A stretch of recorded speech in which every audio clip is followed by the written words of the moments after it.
How can we address housing affordability and urban redevelopment in the city of Pittsburgh through revamped government policies, urban planning, zoning, and coordinated building projects?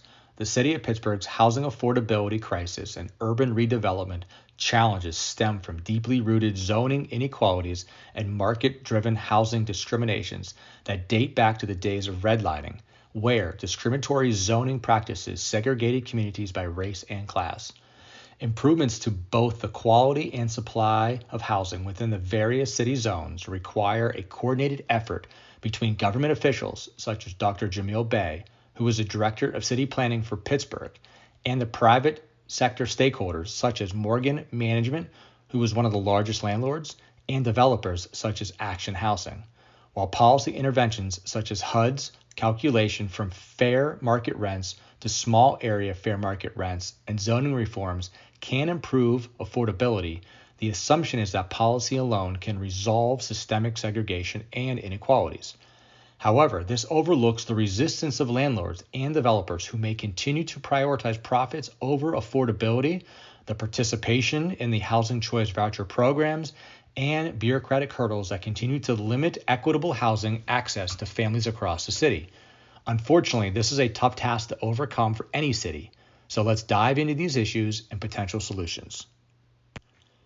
What are the effects and impacts of the HUD calculations on encouraging landlords such as Morgan Management to participate in more Section 8 housing and voucher programs?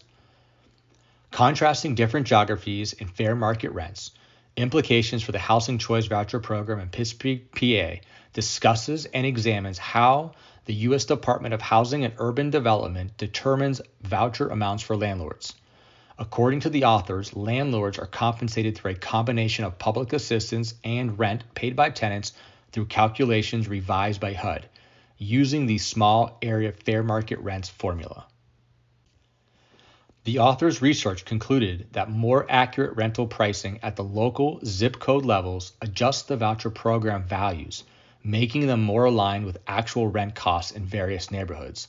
In the city of Pittsburgh, the study supports the use of these SAFMR calculations to encourage landlords such as Morgan Management to further participate in Section 8 housing. However, the data concluded that when a voucher standards were lower than the market, Morgan Management and others were more likely to prefer to rent on the private market, opting out of Section 8. Conversely, when voucher amounts were higher than the market, landlords would be more than likely to participate in Section 8. Ultimately, the goal of improving Pittsburgh neighborhoods starts with Dr. Jamil Bey, HUD, urban planners, and landlords such as Morgan Management. Once the fair market value rent is determined and the housing policies are refined, the voucher programs will become more aligned with the city's goal of improving the social equalities of its neighborhoods. So why do historical zoning practices and the wealth effect create inequalities across large and small U.S. city neighborhoods? Unfortunately, the researchers' findings display how these past assessments and zoning practices based on racial biases have led to lingering inequalities in Pittsburgh. Nearly 100 years have gone by since discriminatory zoning policies were deemed unethical. But why are our cities still dealing with these issues? Addressing these zoning practices and removing these silent racial biases by approving inclusionary zoning laws is one example of improving the inequalities within our cities. Urban redevelopment and access to higher quality neighborhoods for lower income families should follow. Exclusionary zoning fueled by racism and greed in San Francisco forces minorities out of the city. These practices date back as far as the 1800s in San Francisco, where poor Chinese renters were displaced. Unfortunately, this isn't just a Pittsburgh problem. Demolishing the California Dream by Hunter Oatman reminded us that San Francisco's original zoning laws date back to the late 1800s when the cubic air ordinance was first introduced. Unbeknownst to the Chinese renters, the law was intended to reclaim their properties, making way for the white residents of the city. This paved the way for the next 150 years of exclusionary zoning fueled by racism and greed. These deliberate zoning regulations displaced low-income families out of the more desirable neighborhoods of San Francisco, which were intended to prevent the construction of denser multifamily housing, redevelop low-income neighborhoods, and push poor residents from their communities. According to the author, these zoning practices were designed to protect the interests of all citizens by limiting land speculation and congestion. In actuality, zoning was a device to keep poor people, such as the Chinese and other ethnic minorities and obnoxious industries, out of these affluent areas. Why are low to middle income families, such as teachers and police officers, being priced out of major cities and are now being faced with the backlash of being displaced? In today's society, how do we allow these essential workers to be displaced because of income inequalities? Battling Displacement by Randy Shaw discusses the affordable housing crisis in San Francisco, which is the fourth most expensive city to live in. He dives into how limited housing supply and growing demand for these homes have led to increased rents across the city of San Francisco. Similar events are occurring throughout Pittsburgh, where the working middle to lower class tenants, such as teachers, nurses, and police officers, are being forced to move between neighborhoods, effectively being pushed around by our policy mistakes. Whether high-paying tech jobs in San Francisco or our vast network of medical and healthcare professionals in Pittsburgh, these folks with money are moving into the more desirable neighborhoods, closer to their place of employment. This, in turn, forces lower-income families to move elsewhere, causing the cycle of segmentation and missed opportunities to persist today. Pittsburgh's Mayor Ed Gainey's inclusionary zoning law proposal gains traction with communities across the city where he desires to improve the affordable housing programs across Pittsburgh neighborhoods. In January 2025, Pittsburgh Mayor Ed Gainey won the support of the City Planning Commission with a vote of 8-0 to include inclusionary zoning laws. Inclusionary housing can provide an immediate supply of affordable housing for households earning below the median income in more affluent neighborhoods, allowing for the same opportunities and amenities for all residents. Under his proposal, the new zoning laws would require 10% of all housing units to be deemed affordable across all city neighborhoods. However, City Councilman Bob Charlin pushed back and proposed that the specific neighborhood zones could decide to opt in or out of the program. Mayor Gainey's plan now goes to the council floor, where he needs 5 votes to pass.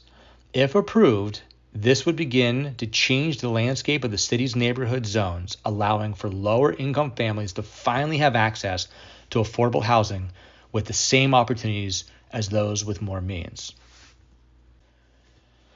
Low-income voucher stakeholders in Pittsburgh are met with supply-demand imbalances across city neighborhoods due to affordable housing shortages. Yes, there is a real housing supply shortage across the city of Pittsburgh, especially within the affordable housing segment of our neighborhoods. When the city of Pittsburgh opened the voucher application process, more than 7,000 low-income residents applied in the first 36 hours. It is expected that over 20,000 applicants will apply before the deadline.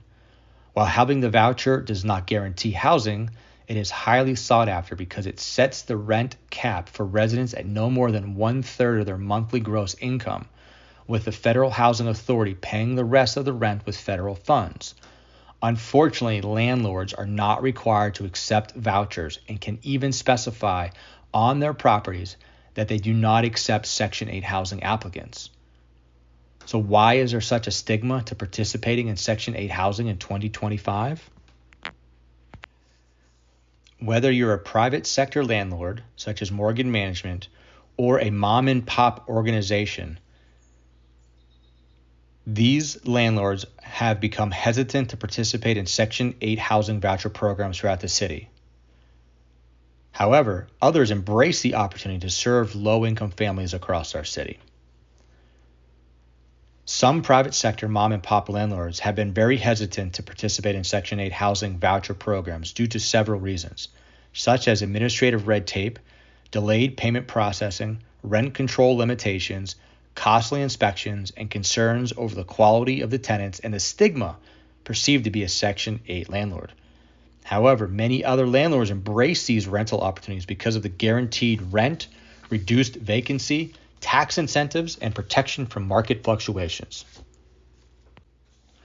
City officials such as Dr. Jamil Bey have been working closely with their teams to encourage additional participation in Section 8 housing voucher programs, with landlords by improving financial incentives, reducing the administration's red tape, promoting guaranteed rent payments, and stronger legal protection for the landlords. Ultimately, the city of Pittsburgh needs more landlords to participate in these programs, especially if Mayor Ed Gainey is successful in pushing through his inclusionary zoning laws, which, as we discussed, will require all city zones to include at least 10% of all homes to be deemed affordable. Then there are the home builders, such as Action Housing and Mystic Construction. Can they address the housing shortage in the city of Pittsburgh by focusing on affordable housing construction? And can Dr. Jamil Bey and a company like Action Housing come together to fulfill the supply shortages? Mayor Gaines and Dr. Jamil Bey suggest that there are over 8,000 home shortages across the city of Pittsburgh at the lowest income level. As part of their inclusionary zoning laws presented in January 2025, they are proposing to developers such as Action Housing and Mystic Construction to make a portion of their new housing developments affordable. Mayor Gainey's proposal to any developer building a unit with 20 or more apartments is to make at least 10% affordable for low-income families. The developers would have incentives to build taller and larger lot sizes with faster permitting times if they agree to participate. According to a study between 2011 and 2018, the City of Pittsburgh's Housing Authority has spent over $58 million from its Section 8 housing voucher programs on the construction of new development.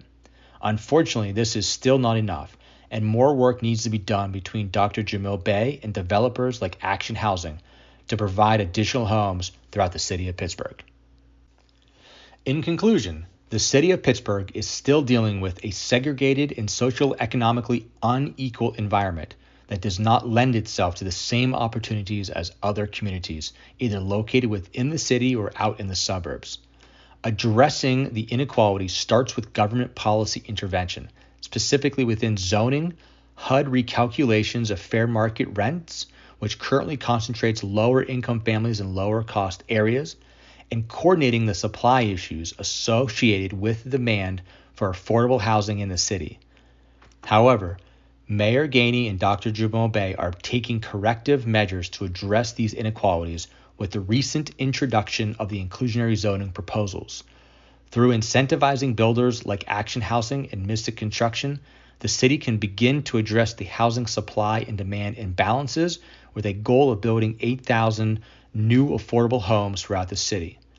In addition, it will also promote equality and opportunities among lower income families in more desirable neighborhoods across the city of Pittsburgh through urban redevelopment programs. These families will now live in neighborhoods surrounded by better schools, better jobs, improved transportation, and other amenities that the more fortunate have benefited from for many years.